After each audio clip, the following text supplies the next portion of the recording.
আসসালামু আলাইকুম সবাই, কেমন আছেন? আজকে আমি নতুন রেসিপি নিয়ে এসেছি। আজকে বানাবো চিকেন প্যাটিস। তার জন্য আমি আগে চিকেনের পুর বানাবো। তো তার জন্য লাগবে চিকেন, পেঁয়াজ, তারপরে রসুন, কাঁচামরিচ সব আমি লিখে রেখেছি, দেখতে পাচ্ছেন স্ক্রিনে। ওই অনুযায়ী পুরটা বানিয়ে নেবেন।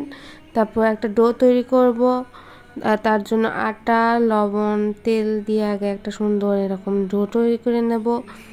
অনেকক্ষণ ধরে মাখাবেন যাতে এরকম হয়। যত মাখাবেন তত ভালো ডো হয়। তো এরকম করে সুন্দর করে ডো তৈরি করে নেবেন। আর আমার চ্যানেলটা প্লিজ সাবস্ক্রাইব করবেন ভালো লাগলে। এবার 4 টুকরো করে নেব। ডোটা তৈরি হওয়ার পর আমি এটা 4 টুকরো করে নিচ্ছি। এই যে 4 টুকরো করা হয়ে গেছে। এটা এখন গোল গোল করে বেলে নেব। পাতলা একটা রুটি তৈরি করে নেব। অনেক সুন্দর একটা পাতলা রুটি করবেন, তাহলে প্যাটিসটা বানাতে সুন্দর হবে। এবার রুটি আমার একটা হয়ে গেছে, পাতলা করে বেলে ফেলেছি আমি।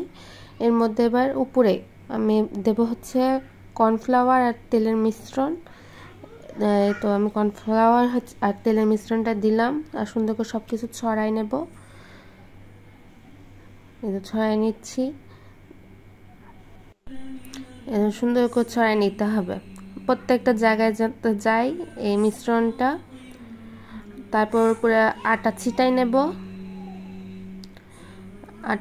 আটা ছিটিয়ে সুন্দরভাবে চারপাশে আটা ছিটাই নেব, যাতে একটার উপর একটা রুটি রাখলে লেগে না যায়, সুন্দরভাবে পার্ট বাই পার্ট থাকে। আমি এরকম 4টা রুটি বানায় একের পর এক দিয়ে নিয়েছি। এগুলো দিয়ে এবার ভাজ করব, এরকম যেমন করে দেখাচ্ছি।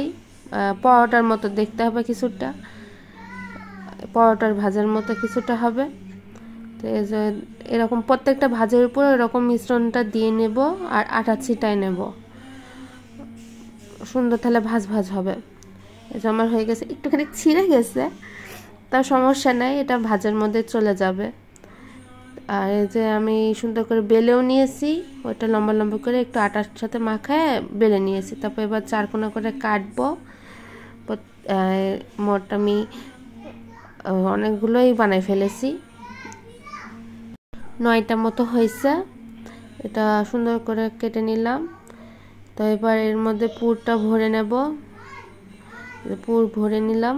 তারপর এটা সুন্দর করে লক করে নেব যাতে ভিতর থেকে পুরটা না বেরোয় যায়। আর একটু চেপে দিবেন, তাহলে পুরটা ইনশাল্লাহ বের হবে না। তারপর এই যে তেলে ভেজে নিচ্ছি। আর এই তো আমার ফাইনাল লুক। ভালো লাগলে অবশ্যই সাবস্ক্রাইব করবেন। খোদা হাফেজ।